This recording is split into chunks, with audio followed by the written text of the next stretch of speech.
Hello, everyone. Welcome to our final installation of UK, I would say, culture and history, and also I would like to start with some comments on what you should really focus on when you're when you're going to be preparing for your oral exam. Um, and I'm gonna to do this. I'm gonna have to really describe how your set of documents, where it comes from, and if you know where it comes from, you're gonna probably have a better idea of what's gonna be on it. So today we're coming up to sort of the contemporary era, right? So so that should probably give you some idea of the fact that a lot of what you're kind of expected to do is to establish relationships between what's happening now and what has happened before, right? And really be sensitive to those differences and to differences and similarities. That'll make a huge difference in your ability to really make a whole see how a whole set of documents kind of resonates, right, and has sort of really see all the implications of what you find in a set of documents. And I'm saying this because when I was on the jury of the CAPES, just so you know, all the jury members are asked to make a set of documents. I've given you an example of two. These are two that I could have given, that I would have made if I was on the jury. And you will notice that there is often, right, a contemporary document, right? And that contemporary document, is very often not exclusively, but it may very well be from something from a TV show, or it might be from a newspaper. So that means that there are, I would say, extraordinarily good chances. It's more than likely that your set of documents will be about something that has happened. I would say in the year preceding your exam. So what you should keep in mind when I say the year preceding your exam, I would like to be more precise. There's a question that I have, and perhaps you could help me find the answer.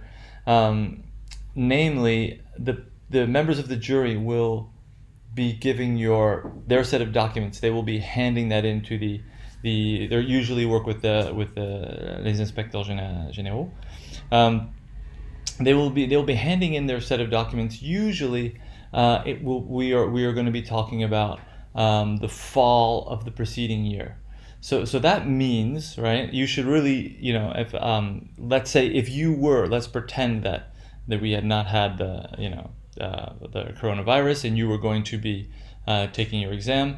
That means that it would be very likely that there would be a lot of questions with things that happened the summer before. So I would say in the summer of 2019, right? Okay. So to be honest, I would say the summer and the preceding year before, sort of the first 3 quarters of 2019.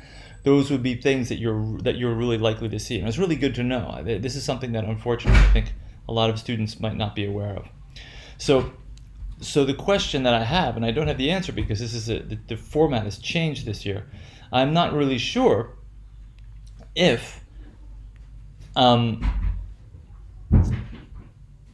the jury will retain the original set of documents, because there are the jury has in their possession prepared sets of documents for the orals. These have been in their possession since spring, right? Okay. That have all been corrected, and they've been fully prepared. And I'm pretty sure, right? I'm pretty sure that that's what they will use for your oral exam, right? So that means you should. There are good chances that that in that set of documents there will be some question about things going on in the English-speaking world up until, I would say, roughly estimating, I would say around October, November 2019. Okay, that seems to me the most likely case. But of course, I can't guarantee that. and this is information I'm not even allowed to give you, right? But I don't know for this. I don't, for the person organizing this CAPES series, if they will be asking to make new sets of documents. I can't tell you that. So I'll leave you to perhaps do the guesswork. It's hard to know.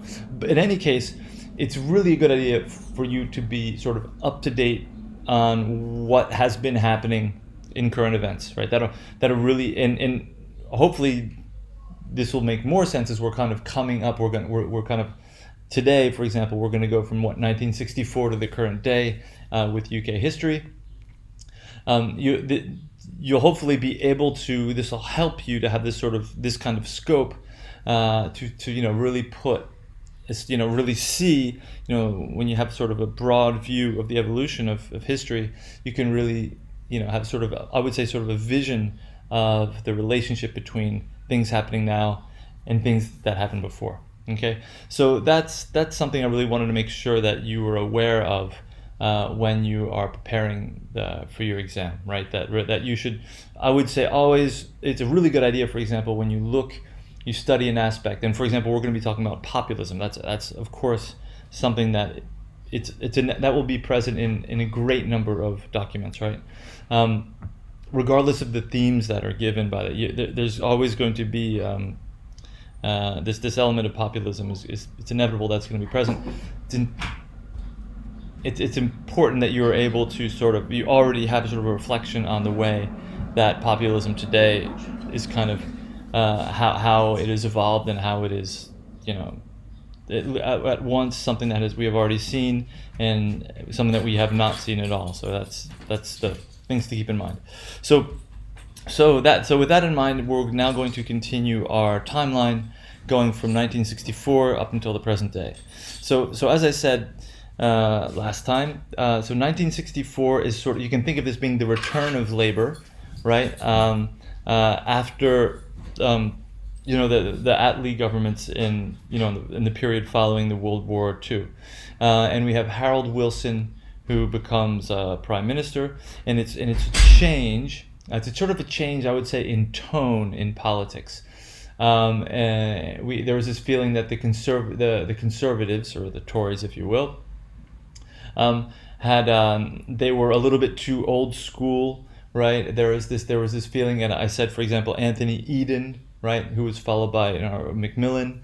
There was this feeling that all of these politicians that came straight out of this elite boarding school system, more than half of them had graduated from Eton, namely, that this was a little bit fusty. This was a little bit old, and because of this, England is a little bit behind. And there is this idea that this sort of old school flavor with someone like Anthony Eden. It should be added that Macmillan succeeds Eden after the Suez Crisis. Who is also conservative, and he actually really got rid of a lot of members of his cabinet. He tried to sort of give some new life into the Brit. I would say the English. He wanted to have more people who were not from this sort of old fusty Etonian background in his cabinet. So they're looking for this kind of a modernization, and then but with the advent of Harold Wilson in 1964, we have a different kind of politician. He sort of presents himself as the common man. He smokes a pipe, which is kind of, even though to us it doesn't seem like it would be, there's sort of that there's actually his sort of a, not really it might seem like a very sort of aristocratic thing to do, but for the time it was really can seem to be a sort of someone who's a little bit more familiar, right, a little bit less formal his approach, even though, as I said, he was really a full technocrat, and there was this idea that there was sort of the ushering in sort of a new modern sort of this sort of a highly technological planned economy. There were great reforms in education. That might be the greatest reforms under Wilson, which is sort of like en français on parle de l'école unique, and it was actually at the same time. So we have this feeling that we have this sort of very sophisticated government planning. that's very effective, and the one, and it's once again it's a continuation of this Keynesian policy where we have you know fairly heavy taxation, a lot of government programs, and graduated tax schemes that are intended to keep money in the hands of people, I would say lower middle classes, so they keep on spending to keep the economy alive. So which we have referred to as demand economy. So that's one way to sort of summarize what's happening in Keynes. And there's important to note that in this sort of trend, in this period, we're moving from the 40s, 50s, 60s. I'm saying this is UK history. It's really important to know this. One of the major things that's happening. We've talked a little bit about the empire. Is that what we're witnessing is sort of the sort of downfall of the colonial empire is kind of disintegrating, and a lot of the former colonies are becoming members of the Commonwealth, right? Okay, and that leads to lots of questions about immigration, right? Now and you will find this is just a few dates that are present in the summary we have here, and so we should probably keep in mind just sort of the way this evolves, and that's really important for today. We're talking about Brexit. This is a big part, and you're all right. Well, this is a real part of modern politics, but it's a good idea to know sort of how this evolves in the second half of the 20th century, and also to know sort of how we got where we are today in the UK. So as I said, we are dealing. Think of places like India, think of places like Kenya, think of places like Uganda. Be aware of the fact that there are a lot of colonies claiming independence, and the initial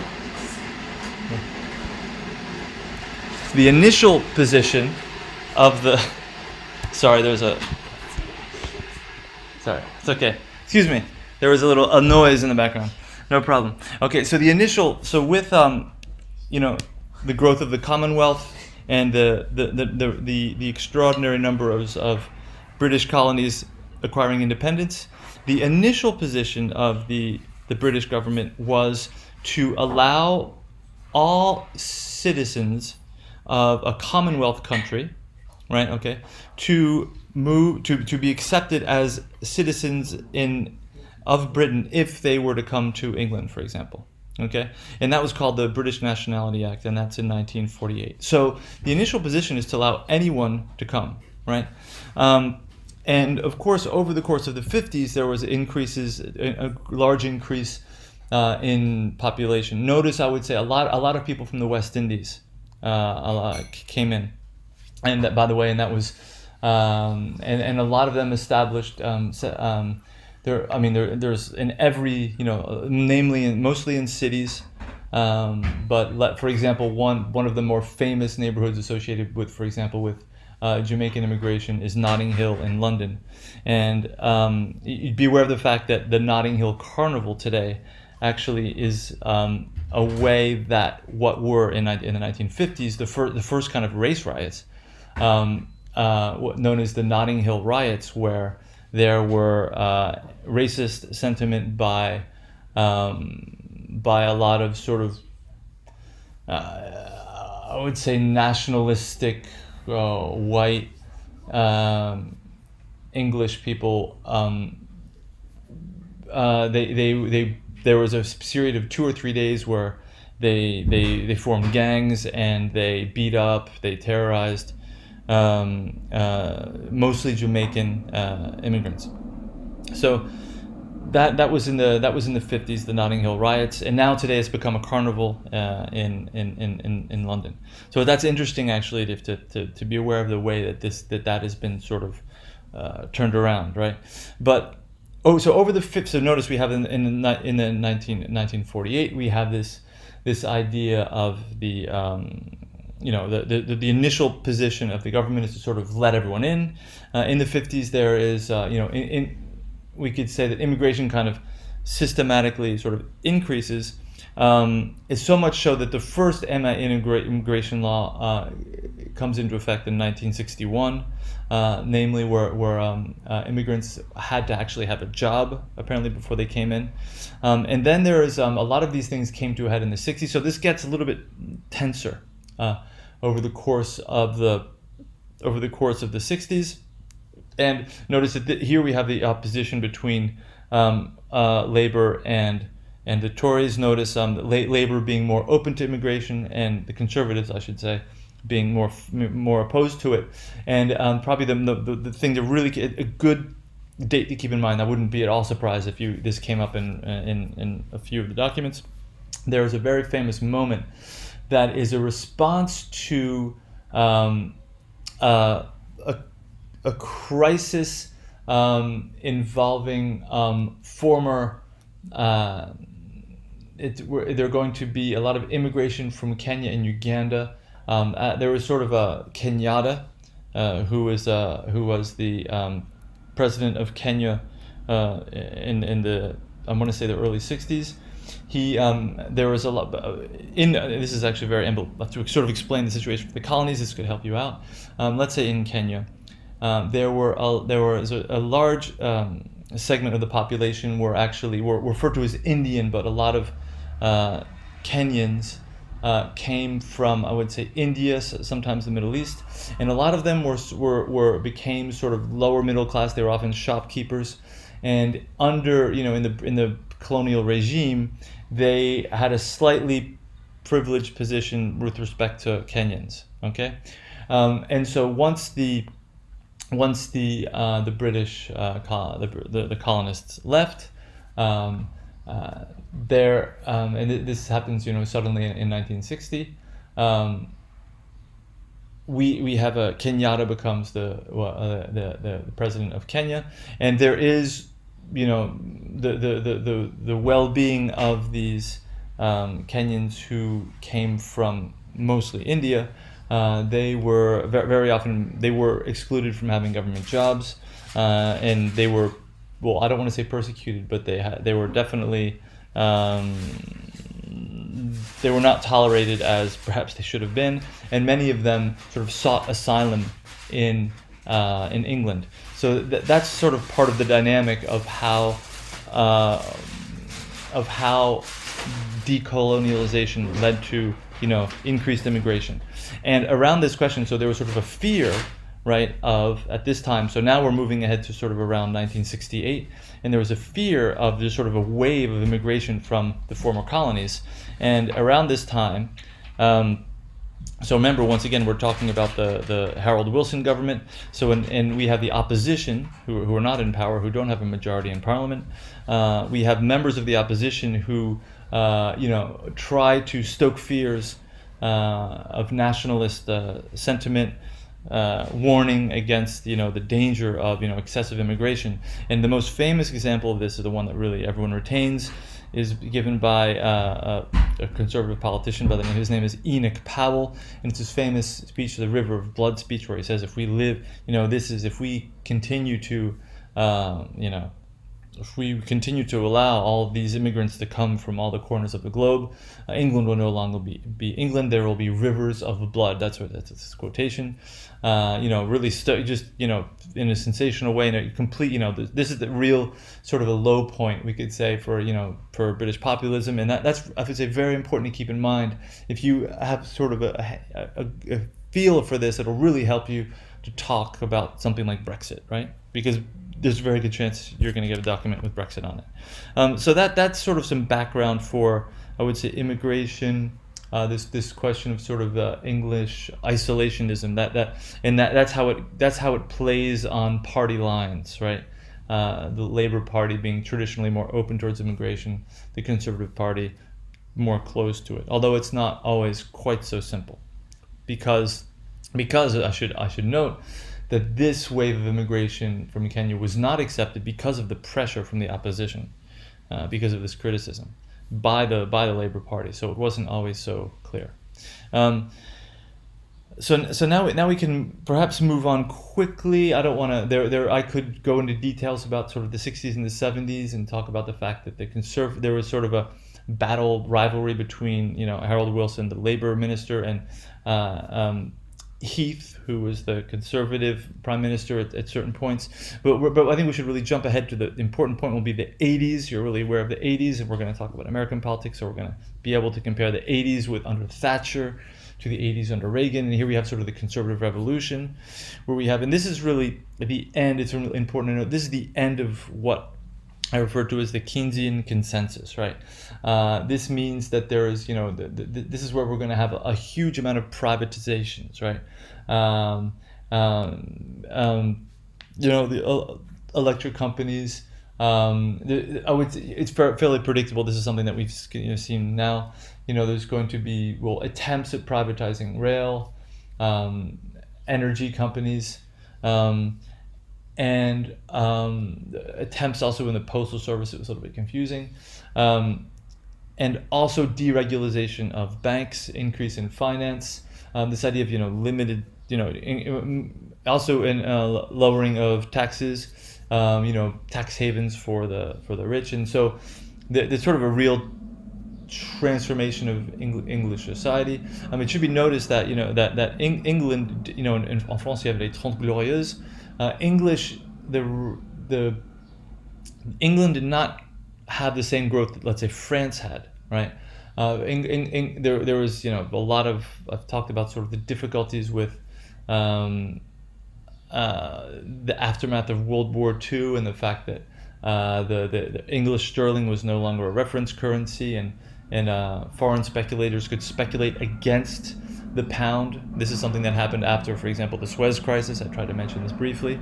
So economic growth was fairly limited in England, and we came to sort of the Thatcher's year, and then people call this sort of a conservative revolution, where there's a sort of heavy privatization of industry, of businesses, and there is a growth of sort of financial speculation, a strict deregulation of finance, and we have what is known as the city, which is a sort of financial district of the activity in the city kind of explodes and takes on sort of an international on an international scale, and this was not at all the case before. Okay, so that's sort of what you should be familiar with, and notice that this goes along with sort of strike breaking. Thatcher in 1979, that was sort of the most sort of that was sort of the real beginning of Thatcherism, is this sort of the way she broke the miners' strike, and that was a heavy, difficult strike in the beginning of her term. So we can. It's nice to have just sort of a nutshell kind of overview of what that's about, and then we can move on to She's, by the way, she was succeeded by John Major. So the Conservatives really remained in power up until 1997, and that was right there when the Labour Party comes back in 1997, and for 10 years we have 1997 to 2007 with Tony Blair. And that's and this is what we refer to as New Labour. It's really important that you kind of just have at least a label for that, and you can be aware of the fact that this is sort of a marketing was really important. Image was very important for New Labour, and it was before, let's say, what we could call old Labour. Notice we talked about sort of Harold Wilson and Attlee. Here we have sort of a heavy government spending. We have a lot of state programs. A planned economy. It's Keynesian, right? We have John Maynard Keynes, sort of these, and here we don't have a return. Labor comes back to power, but we do not have a return to this kind of governing, to these kind of economic policies. You can think of it being sort of a trade-off. For example, first of all, a lot of accent on sort of image and marketing, right? Here, Blair was really. Peter Mendelsohn, for example, was one of his cabinet members who was really an expert in communications and marketing. There's much more you can sort of see. There's kind of like a new slicker prime minister we have here, of course the problem with that is on the part of old Labour. He was very often criticized for example, corruption towards the end of Blair's term. He was very heavily criticized for, accused with being sort of this idea of finance. He had a lot of links with people in high finance, and there was and what we should understand is, when I talked about old labor, if you will, being sort of opposed to privatizing industry. When we have Tony Blair, we have sort of a mixture. For example, there is British Rail is there's some state-owned elements of British under Tony Blair. There's sort of a semi-privatization of British Rail, because you can't fully. You have rail lines, right? So there's sort of I don't want to go too far into the details, but I think it's the state owns the rails, and then the actual concession stands are owned by private companies. This is something that happens today, right? So there is this sort of, that is sort of very emblematic of what this sort of compromise of New Labor, this sort of openness to sort of business and sort of free the free market, especially on an international scale. Tony Blair was, by the way, pro-European. It's important to note, and that becomes sort of. And that wasn't so obvious. It wasn't, but that becomes much more obviously the Labor's position to be pro-European. So we have sort of that. We have sort of this idea, this sort of more modern, less attached to real socialist policies. And that's up to you what you make of that. But it should be noted about one of the first things that, as head of the Labor Party, that Tony Blair did was there was a clause that was traditionally been in the Labor Party's sort of manifesto, that it aims for that the people will own the means of its production, which really derives really and ultimately from Marx, and he scratched that out of even though it's hard to say if that was really still held even in Wilson's day, but still it was it's very emblematic that he sort of scratched that out. Now, and we could kind of move on. Notice we have a similar thing going on when we say that Thatcher. We have that there's sort of two prime ministers that are that succeed under Thatcher. I talked about the fact that Thatcher was followed by John Major. Now, similarly, when we have Blair towards the end of. By the way, it should also be noticed that it was his decision to follow the U.S. In the Iraq War without a UN Council approval was really one of the things that really led to his demise, right? So he was one of his rivals. He was so Labor remains in power when Blair is out of office, but in 2007. But it is Gordon Brown who was once very close with Blair, but later became sort of his rival. Takes over, we could say, with Labor still being in the majority. So he's Gordon Brown, the prime minister, up until 2010. Now we have the return of the.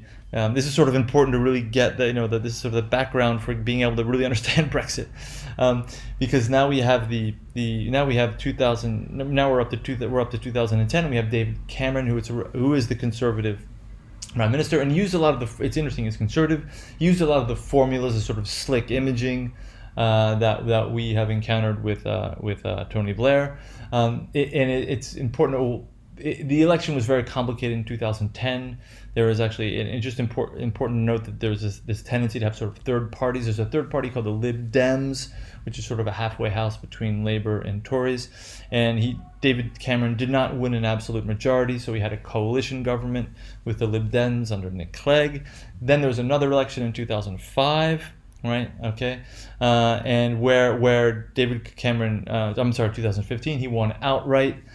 So that meant that there was an absolute majority of the Conservative Party from this time on. But then, of course, there were oppositions within. There were oppositions within the Conservative Party about about Brexit, right? About whether the UK should be in the Conservative Party or not. And this was sort of always the case. This was the case under Thatcher. There were members of her cabinet who were in the 80s, who were more for, more against England. This is always sort of a conflict within the Tory party. But he's forced a lot of pressure from, namely Boris Johnson.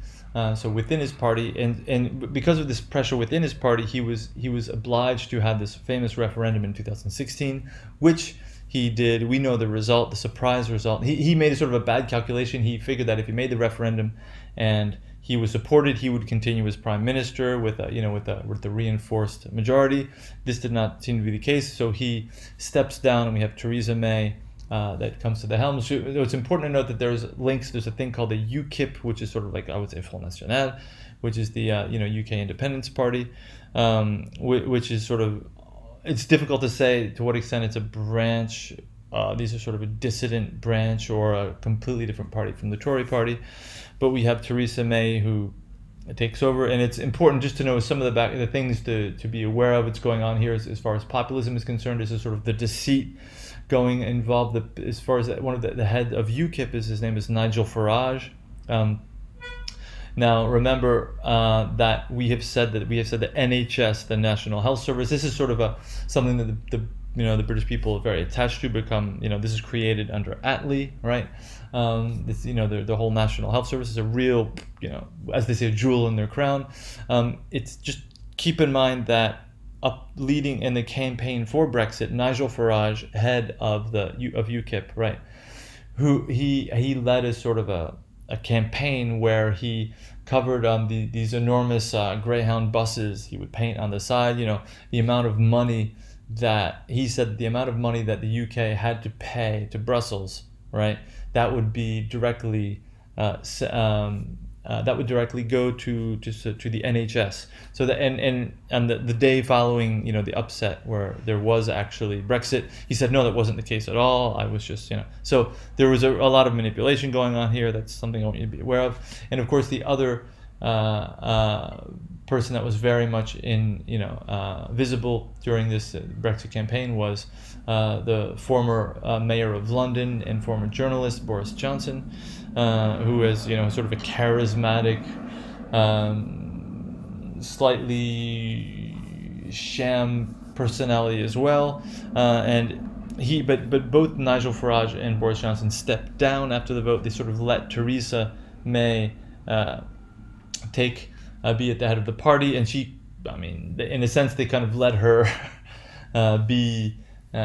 deal with the impossible negotiations with Brexit. And then in 2019, you're aware that we have Boris Johnson that takes over, and he defeats Jeremy Corbyn, who was the Labour candidate. Now, this is important that we have the elements here, because remember, you can think remember the fact that we have sort of like this idea of new and old Labour, right? And Jeremy Corbyn was he has sort of a nostalgic flavor to him, and he was really hearkening back to the old days of Labour with sort of, more government spending, really sort of a return to sort of Keynesian economics, where we have sort of the tax. Higher taxation of the rich, the things that you're probably familiar with, but that you can think of this being sort of a return to old Labour, and he was massively and resoundingly, rejected. So it's a really tough point. So that's just sort of the lay of the land, and that's it. We're let's just say that we could have seen a lot more things, but hopefully you'll be able to put things in relationship if you have these kind of questions. So I'll be sending another video it will be a much briefer resume of U.S. history. I think I have a better handle on it, and I'm going to just I'm going to give you just a 1 or 2 video resume of